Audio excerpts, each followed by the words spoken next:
আজকে ব্রেকফাস্ট করার জন্য চলে আসলাম শর্মা হাউজের মধ্যে। আসলে শর্মা হাউজে সৌদি আরবের মধ্যে প্রতিটা জায়গা যতগুলো আমি দেখেছি সত্যি অসাধারণ। কেননা তাদের সার্ভিসিং, তারপর পরিবেশ খুবই নাইস। তো এই হচ্ছে প্রথমে আমি আসলে 60 টাকার মাত্র অর্ডার করলাম একটা শর্মা, যেটা স্মল সাইজ, কারণ আমার এতটুকুই প্রয়োজন।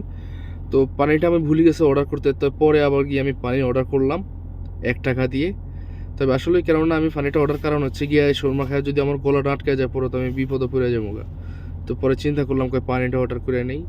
তো 1 টাকা দিয়ে পানি অর্ডার করছি, তাও দিছে আমার অনেক ঠান্ডা পানি, যেটা আসলে আমার খাওয়া সম্ভব না। আর অবশ্যই আপনারা দেখতে পাইতেছেন আমার কত সুন্দর করে গ্রাফিং করে আমার তারা শর্মাটা দিছে।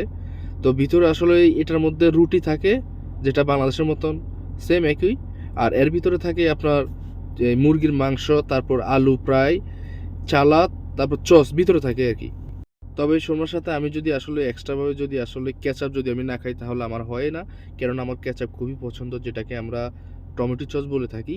খুবই ভালো লাগে, কারণ এটা দিলে আরও স্বাদটা আরও বেড়ে যায়। আসলে বিশেষ করে যদি আপনি শর্মা হাউজের মধ্যে আসেন সৌদি আরবের যে কোনো শর্মা হাউজে, তাহলে আসলে আপনার কাছে অনেক ভালো লাগবে। কেননা তাদের বিশেষ করে সবচেয়ে আপনার কাছে এই জিনিসটাই ভালো লাগবে, তাদের খাবারের পরিবেশ, যেটা আপনার পছন্দ হবে, বুঝছেন? কারণ তাদের পরিবেশ সব দিকে মানে একদম পারফেক্ট, যেটা আপনার কাছে ভালো লাগবে, আরামদায়ক মনে হবে।